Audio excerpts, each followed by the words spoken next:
10월 10일 아침 저희들에게 주신 하나님 말씀 사도행전 22장 21절로 30절까지 말씀입니다. 나더러 또 이르시되 떠나가라 내가 너를 멀리 이방인에게로 보내리라 하셨느니라.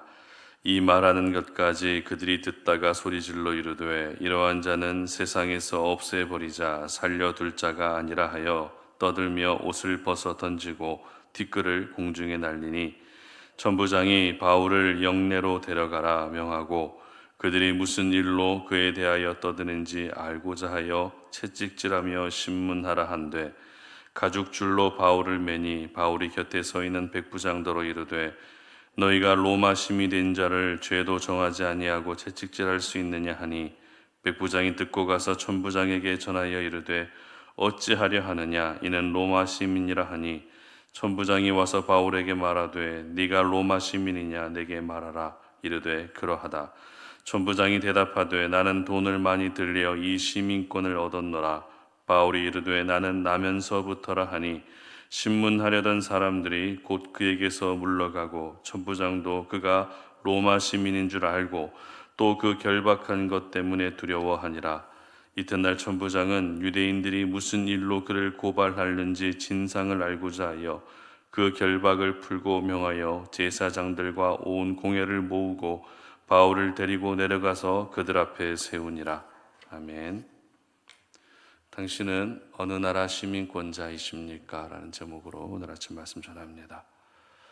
한 우간다 여성이 미국 국적기를 타고 캐나다 영공을 지나던 중에 비행기 안에서 아이를 출산하는 일이 있었습니다. 그렇다면 이 아이의 국적은 어느 나라일까요? 엄마가 우간다 사람이기 때문에 아이도 우간다 국적일까요? 아니면 미국 국적기 안에서 출산했기 때문에 미국 국적일까요? 아니면 캐나다 영공을 지나고 있었기 때문에 캐나다 국적일까요? 어느 나라 국적일까요? 정답은 이 아이는 세 나라의 국적을 모두 취득했다고 합니다. 외국인들이 어떤 나라에 들어와 살게 되면 가장 관심을 갖는 분야가 영주권, 시민권 이런 부분입니다. 영주권이란 그 나라에서 합법적으로 거주할 수 있는 그리고 일할 수 있는 권리를 말하는 것이죠. 그리고 시민권은 그 나라의 정식 시민으로 인정받고 시민으로서의 권리를 누릴 수 있는 것을 말합니다. 쉽게 말해서 시민권은 거주하고 있는 나라의 국적을 갖게 되는 것이기 때문에 시민권은 영주권보다 더 많은 혜택과 권리와 안전을 보장받을 수 있습니다. 우리는 모두 대한민국 국적을 가진 사람들이죠. 그러나 대한민국 시민권자임과 동시에 예수 믿고 하나님의 자녀가 된 모든 사람들은 하나님 나라의 시민권자라는 것도 절대 잊으면 안 됩니다. 대한민국 시민권자는 대한민국의 법의 보호를 받을 수 있습니다. 마찬가지로 하나님 나라의 시민권자는 하나님의 보호를 받을 수 있기 때문에 항상 나는 하나님 나라의 시민권자라는 것을 기억해야 한다는 것이죠. 오늘 본문은 사도 바울의 변론 마지막 부분에 해당되는 내용입니다. 사도행전 22장의 결론이기도 한 오늘 본문은 굉장히 긴박하고 손에 땀을 쥐게 하는 내용으로 전개되고 있습니다. 왜냐하면 끝내는 바울의 변론을 듣고서도 유대인들이 눈 하나 깜빡하지 않는 굉장히 강팍한 모습을 보였기 때문입니다. 오늘 본문 22절 말씀 보시기 바랍니다.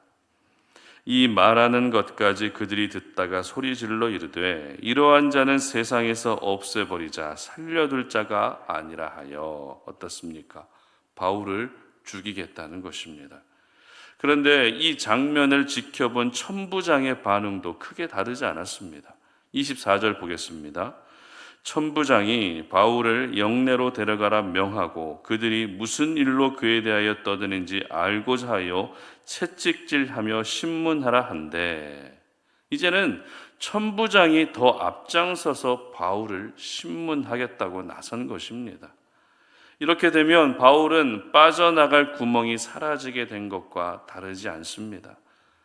처음 천부장을 만났을 때는 그래도 어느 정도 대화가 되고 말이 통하는 것 같았지만 이제는 천부장이 오히려 바울을 채찍질하려는 최악의 상황이 벌어지고 만 것입니다.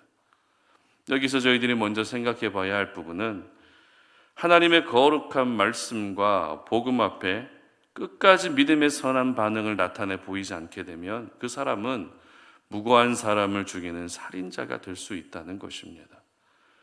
하나님의 말씀은 언제나 우리를 진리로 우리를 인도해 주고 진리를 또 우리에게 가르쳐 주고 있지만 신앙 양심과 도덕 양심, 인간의 도덕적인 삶의 영역까지 모두 아우르고 있기 때문에 말씀에 내 마음을 열어야 더 이상 사람들에게 상처를 주고 아픔을 주는 그런 살인자가 되지 않는 것입니다. 말씀이 듣기 불편하고 받아들이기 어렵고 순종하기 힘들다고 해서 말씀에 거부 반응을 일으키는 순간 무고한 사람에게 많은 피해를 입히는 악한 사람이 되고 마는 것입니다. 그러므로 언제나 하나님의 말씀 앞에 여러분의 마음의 문을 활짝 열 수 있기를 바랍니다. 그리고 그 말씀에 순종하기 위한 거룩한 결단까지도 날마다 할 수 있었으면 좋겠습니다. 이렇게 바울은 한순간에 매질을 당할 위험에 처해지게 됩니다. 그런데 이 상황이 한순간에 역전되는 일이 일어납니다. 천부장마저도 채찍질하기 위해 바울을 결박한 이 상황이 엄청난 두려움으로 엄습해 오고 있었습니다. 그 이유를 기록하고 있는 25절 말씀을 읽어보도록 하겠습니다. 가죽줄로 바울을 매니 바울이 곁에 서 있는 백부장더러 이르되 너희가 로마 시민 된 자를 죄도 정하지 아니하고 채찍질할 수 있느냐 하니, 바로 사도 바울이 자신을 로마 시민권자라고 밝혔기 때문입니다. 자, 그렇다면 로마 시민권자라는 것이 도대체 얼마나 강력한 힘을 가지고 있었기에 채찍질 당하기 일보 직전에 풀려날 수 있었던 것일까요? 로마 시민권이 도대체 뭐길래 천부장마저도 두려움에 떨게 했던 것일까요? 일단 로마 시민권자가 형벌에 처해지기 위해서는 모든 법적인 절차를 거쳐야만 했습니다. 만약 법적인 절차를 생략하고 로마 시민권자에게 벌을 내리게 되면 벌을 내린 그 사람이 오히려 처벌을 받아야 했기 때문에 지금 천부장이 그렇게 두려워했던 것입니다. 그리고 로마 시민권자는 막대기로 맞거나 채찍질을 당하거나 십자가형과 같은 모든 형태의 굴욕적인 처벌로부터 면제됐다고 합니다. 그런데 아무것도 모른 채 바울을 채찍질하려고 했으니 지금 이 상황이 당장이라도 중단될 수밖에 없었던 것입니다. 그런데 여기서 저희들은 한 가지 질문이 생깁니다. 어떤 질문입니까? 그래, 로마 시민권이 가지고 있는 힘이 그렇게 강력한 것은 알겠는데 그렇다면 도대체 사도 바울이 어떻게 이 대단한 로마 시민권을 얻었을까? 이 부분이 우리에게 질문으로 생긴다는 것입니다. 28절 말씀 함께 읽어보겠습니다. 천부장이 대답하되 나는 돈을 많이 들여 이 시민권을 얻었노라. 바울이 이르되 나는 나면서부터라 하니. 아멘. 여기서 일단 천부장도 로마 시민권을 가진 사람이라는 것을 알 수 있죠. 그런데 천부장이 로마 시민권을 얻은 방법은 어떤 방법이었습니까? 많은 돈을 들여서 시민권을 샀다는 것입니다. 그러나 사도 바울은 어떻습니까? 태어나면서부터 로마 시민권을 가지고 태어났다고 말하고 있습니다. 당시 로마 시민권을 가질 수 있는 방법이 크게 세 가지가 있었습니다. 첫 번째는 천부장처럼 돈으로 사는 것입니다. 그리고 두 번째는 바울처럼 부모가 로마 시민권자이면 자녀도 역시 로마 시민권을 자연적으로 얻을 수 있었습니다. 그리고 세 번째는 로마 제국을 위해 큰 기여를 하게 되면 시민권을 주기도 했습니다. 이 중에 나면서부터 로마 시민권을 가졌다는 것은 뼛속까지 로마 시민이라는 것을 보여주는 것이기 때문에 같은 로마 시민권이라 할지라도 나면서부터 로마 시민권을 가진 사람이 더 강력한 힘을 가질 수밖에 없었던 것입니다. 참고로 바울은 다소라고 하는 지역에서 태어났죠. 그런데 다소는 처음부터 로마 땅이 아니라 후에 로마에 편입된 도시입니다. 이때 다소 지역의 사람들에게 로마 당국이 시민권을 모두 준 것이죠. 그때 바울의 부모님도 시민권을 받았다라는 것이 대부분의 성경학자들의 견해입니다. 따라서 바울은 유대인이라 할지라도 부모님이 가지고 있었던 시민권을 통해서 자신도 자연스럽게 로마 시민권을 얻을 수 있었던 것입니다.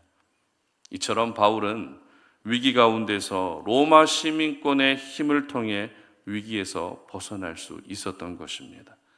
만약 로마 시민권을 가지고 있지 않았다면 잔인한 채찍질을 당하며 정신적으로 육체적으로 엄청난 피해를 입었을 겁니다. 그러나 날 때부터 가지고 있었던 로마 시민권이 이 절대절명의 상황에서 바울을 살게 했던 것입니다. 그렇다면 우리가 이 땅 가운데서 겪는 여러 가지 위기에서도 무너지지 않고 보호를 받기 위해서는 어떻게 해야 될까요? 사도 바울처럼 로마 시민권을 얻어야 됩니까? 아니면 세계 최강국 미국의 시민권을 얻어야 되는 것입니까? 그렇지 않습니다. 서두에서 말씀드린 것처럼 저희들은 하나님 나라의 시민권자임을 항상 의식하며 살아야 한다는 것입니다. 이 땅의 국적은 대한민국 국적을 가지고 있지만 나의 영적인 국적은 바로 하나님 나라의 시민권임을 선포하며 그렇게 나는 하나님의 백성이라고 하는 자존감을 절대 잃으면 안 되는 것입니다. 사도 바울도 결국 자신이 로마 시민권자라 해도 빌립보서에서 나는 하나님 나라의 시민권자라고 고백하는 것을 볼 수 있는데요. 빌립보서 3장 20절 말씀을 제가 읽어드리도록 하겠습니다. 그러나 우리의 시민권은 하늘에 있는지라 거기로부터 구원하는 자 곧 주 예수 그리스도를 기다리노니. 아멘. 그렇습니다. 우리는 하나님 나라의 시민권자입니다. 그렇기 때문에 모든 위기 가운데서 하나님이 우리를 지켜주시고 하나님이 우리를 보호해 주시는 것입니다. 다른 나라의 국적을 얻기 위해서는 돈도 들여야 되고 또 시험도 봐야 되지만 하나님 나라의 시민권자가 되기 위해서는 그저 예수 그리스도를 영접하기만 하면 되는 것입니다. 영접하는 순간 하나님 나라의 공식적인 시민권자가 되는 것입니다. 그러므로 오늘 하루를 살아가시면서 나는 하나님 나라의 시민권자라는 것에 여러분 모두가 자부심을 가질 수 있었으면 좋겠습니다.